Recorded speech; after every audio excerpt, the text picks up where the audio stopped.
లైంగిక వేధింపుల కేసులో అరెస్ట్ అయినటువంటి ప్రముఖ కొరియోగ్రాఫర్ జానీ మాస్టర్కి మధ్యంతర బెయిల్ మంజూరు అయినటువంటి నేపథ్యంలో మధ్యంతర బెయిల్ మీద ఇప్పుడు అనేక ప్రశ్నలు అయితే సామాజిక మాధ్యమాల్లో ఉత్పన్నమవుతూ ఉన్నాయి. సామాజికవేత్తలు అసలు పోక్సో చట్టం కింద జానీ మాస్టర్ గారు అరెస్ట్ అయినటువంటి నేపథ్యంలో అసలు మధ్యంతర బెయిల్ ఎలా మంజూరు చేస్తారు అనేటువంటి ప్రశ్నలు ఎక్కువగా ఉత్పన్నమవుతున్నటువంటి నేపథ్యంలో ఈ అంశం మీద మనం విశ్లేషణ చేసుకునేటువంటి ప్రయత్నం అయితే చేద్దాం. ప్రస్తుతం మనతో పాటు ఉన్నారు ప్రముఖ సినీ రాజకీయ విశ్లేషకులు, ప్రముఖ సీనియర్ జర్నలిస్ట్ యజ్ఞమూర్తి గారు. వారితో మాట్లాడు. యజ్ఞమూర్తి గారు నమస్తే అండి. నమస్తే కృష్ణ. లైంగిక వేధింపుల కేసులో ప్రముఖ కొరియోగ్రాఫర్ అయినటువంటి జానీ మాస్టర్ గారిని పోలీసులు అరెస్ట్ చేశారు.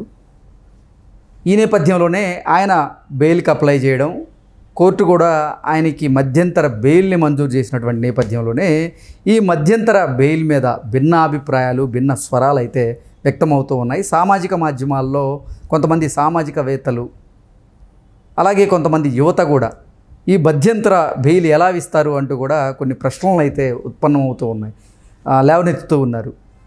పోక్సో చట్టంలో అరెస్ట్ అయినటువంటి జానీ మాస్టర్కి బెయిల్ ఎలా వస్తుంది అనేటువంటి ప్రశ్నలు ప్రధానంగా వినపడుతూ ఉన్నాయి. ఏంటి సార్ దీని మీద మీ విశ్లేషణ?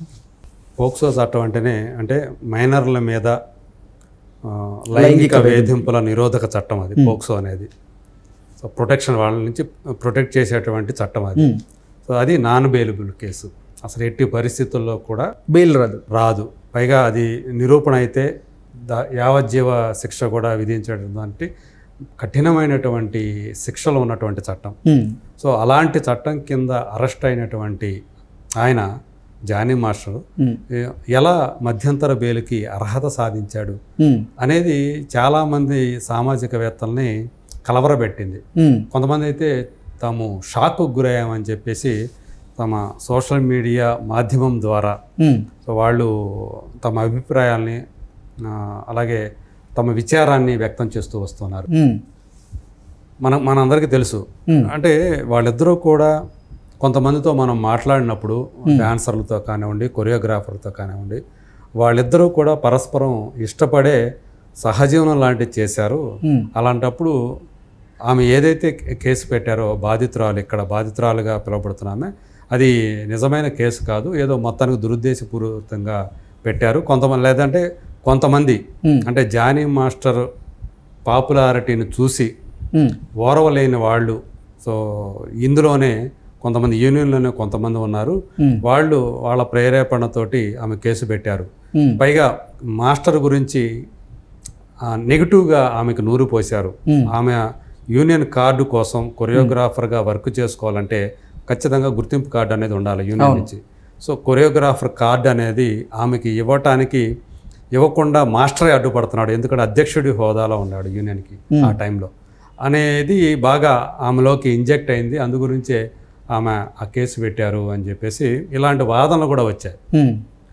నేను ఒకరితో మాట్లాడినప్పుడు అయితే ఎవరినైతే మొదట ఈమె ఆశ్రయించారో, సో ఫిలిం ఛాంబర్ నుంచి ఉన్నటువంటి ఒక ప్రొటెక్షన్ సెల్ ఏదైతే ఉందో దీనికి, సో ఆమె వాళ్ళని ఆశ్రయించడం, వాళ్ళు అంటే బయటకు బహిర్గతం చేయలేదు కానీ ఇద్దరికి పరస్పరం ఒకరి మీద ఒకరికి ఇష్టం ఉంది, శిక్ష పడాలని కోరుకోవట్లేదు, ఆమె కూడా బాధితురాలు అని కూడా అలాంటి అభిప్రాయం వ్యక్తం చేశారు. ఇది ఆఫ్ ద రికార్డుగా. కానీ ప్రస్తుతం ఆయనకి ఏదైతే కోర్టు ఆయన మనకు తెలుసు నేషనల్ అవార్డులో ఆయనకి ఉత్తమ కొరియోగ్రాఫర్గా అవార్డు ప్రకటించారు, ఆగస్టులో ప్రకటించారు. అది దాన్ని తీసుకోవటం కోసం నాకు మధ్యంతర బెయిల్ ఇవ్వండి అని చెప్పేసి ఆయన అప్పీల్ చేసుకున్నారని ఆయన తరపున ఆయన భార్య. సో ఆ గ్రౌండ్ మీద ఆయనకి రంగారెడ్డి జిల్లా కోర్టు మధ్యంతర బెయిల్ మంజూరు చేసిందని మనం విన్నాం. సో రేపు అంటే 6వ తేదీ బయటకు రాబోతున్నారు, మళ్ళీ తిరిగి 10వ తేదీ ఆయన సరెండర్ అయిపోవాలి. సో చెంచలగూడ జైలు నుంచి ఆయన ఎల్లుండి అంటే 6వ తేదీ బయటకు వస్తారు. అయితే ఇది ఈవెన్ అందులో బాధితురాలుగా ఉన్న ఎవరైతే ఉన్నారో కేసు పెట్టారో ఆమెకు కూడా షాక్ కలిగించింది అని చెప్పి మనకు అంతర్గత వర్గాల సమాచారం. అంటే పోక్సో చట్టం కింద అసలు ఎలా బెయిల్ ఇస్తారు అనేది చాలామంది విస్మయానికి గురయ్యారు. అందులో అవును, మోనికా రావాలని చెప్పేసి ఆమె సినీ విశ్లేషకురాలు, జర్నలిస్టు ఆమె. ఆమె తన సోషల్ మీడియా అకౌంట్ ద్వారా ఆ వార్త చూసి shocked, speechless, disgusted, a rape accused getting VIP treatment is a new low or maybe the new normal అని క్వశ్చన్ చేశారు. అంటే ఒక విఐపి ట్రీట్మెంట్ ఇవ్వటం ఏంటి? రేప్ కేసులో అక్యూజ్డ్గా ఉన్నటువంటి ఒక పర్సన్కి విఐపి ట్రీట్మెంట్ ఇవ్వడం ఏంటి? లేదా ఇది ఒక మామూలు నార్మల్ వ్యవహారం అయిపోయిందా? అంటే ఆ సెన్సిటివ్నెస్ అనేది కోల్పోయిందా? సమాజాన్ని ప్రశ్నిస్తున్నారు ఆమె. అంటే నిందితులకు గౌరవం ఇవ్వడాన్ని ఆవిడ ప్రశ్నిస్తూ ఉన్నారు. అవును. సో ఇది నాకు ఇలాంటివి 2-3 వచ్చాయి, ఇట్లా ఓకే షేర్ చేశారు నాకు. ఈవెన్ చెప్పాలంటే బాధితురాలే నాకు షేర్ చేశారు. ఓ ఓకే. ఇలాంటివి అంటే ఆమెకు కూడా షాక్ కలిగించింది అని చెప్పేసి మనం అర్థం చేసుకోవాలి. సో ఏదైనప్పటికీ కూడా ఇది నిజంగానే అంటే న్యాయ వ్యవస్థ, మనం ఇక్కడ న్యాయ వ్యవస్థ మనం ప్రశ్నించడం కాదు, కానీ ఇది ఎలా ఇస్తారు అని చాలామంది న్యాయ నిపుణులు, దాని గురించి చట్టం గురించి తెలిసిన వాళ్ళు, వీళ్ళందరూ కూడా ఆశ్చర్యపోతున్నటువంటి పరిస్థితి కనిపిస్తూ ఉంది. సో జానీ మాస్టర్కి సంబంధించి ఆయన తప్పు చేశాడా, ఒప్పు చేశాడా, ఇదంతా ఇంకా విచారణలో మనకి తేలాల్సినటువంటి విషయాలు. సో ఈ వీళ్ళ సైడ్ నుంచి, జానీ మాస్టర్ సైడ్ నుంచి వీళ్ళు డిఫెండ్ చేసుకుంటూ ఉన్నారు. సో పోలీసుల కస్టడీలో 4 రోజుల పాటు ఆయనకి పోలీసుల కస్టడీ ఇచ్చినప్పుడు అక్కడ కూడా 2 వర్షాలు వినిపించాయి.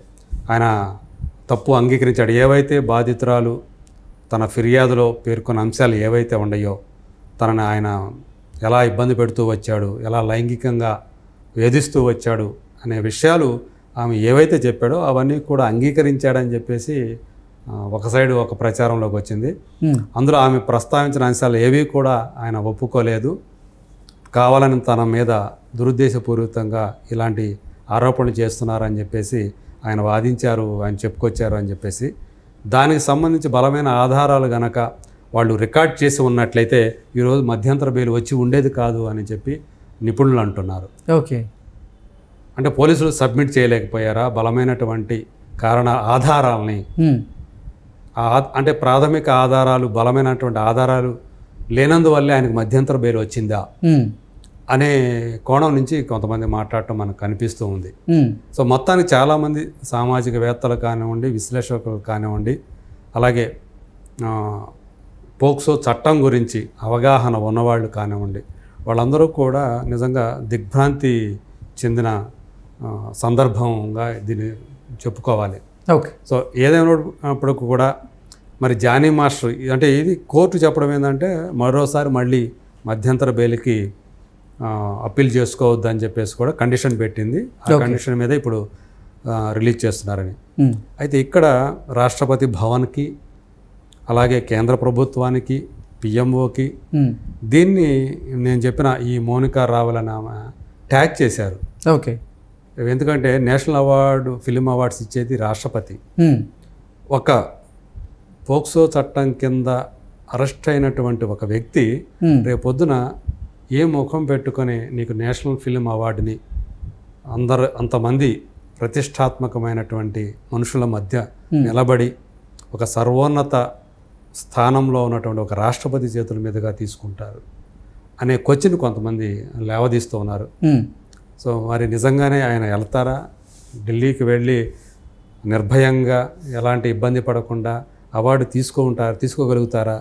ఇవన్నీ కూడా నైతికపరమైనటువంటి ప్రశ్నలు, నైతికపరమైనటువంటి అంశాలు. సో ఈయన మరి కొంచెం మనకైతే అలాంటి మన మీద అంత పెద్ద నేరారోపణ, ఒక నింద మోపబడి జైలుకి వెళ్ళి ఇంకా అది కోర్టులో ఉండంగా సాధారణంగా బయటికి రావడానికి ముఖం చెల్లదు ఎవరికి కూడా. సో ఇప్పుడు ఆయన ఒక పాపులర్ ఫిగర్ అయ్యారు. రేపొద్దున ఆయన ఢిల్లీకి వెళ్ళే క్రమంలో కూడా, ఆయన ప్రయాణం చేసే దాంట్లో కూడా రేపు చాలా ఫేస్ చేయాల్సి వస్తుంది. మార్గ మధ్యంలో ఎయిర్పోర్ట్లో కావచ్చు, ఆయన జనాన్ని ఫేస్ చేయాల్సి వస్తుంది. ఆయన గుర్తుపట్టకుండా ఆ రీతిలో ఏమన్నా ఆయన తన వేషం మార్చుకొని కనిపించకుండా మరి వెళ్తారా ఏంటి ఇవన్నీ కూడా మనం చూడాలి.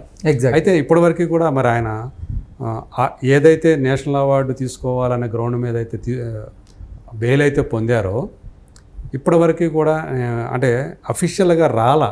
ఎప్పుడు జరుగుతాయి అసలు ఈ వేడుక ఎప్పుడు జరుగుతుంది, ఈ ప్రధానోత్సవం అవార్డుల ప్రధానోత్సవం అనేది ఇప్పటివరకు కూడా అధికారికంగా మనకి బయటికి రాలా. ఓకే. మరి రాకుండానే ఎలా ఇచ్చారు అనేది మళ్ళీ ఇంకొక ప్రశ్నలాగా కనిపిస్తుంది. మరి చూడాలి నిజంగా ఈయన దానికోసమే తీసుకున్నారా ఆ గ్రౌండ్లోను, లేకపోతే వేరే ఇంకేదైనా కాజ్ ఉందా ఏంటనేది మనం చూడాలి. సో ఏదేమైనా అప్పుడు కూడా ఇది ఇంకొక చర్చకు తావిచ్చింది. మన న్యాయ వ్యవస్థ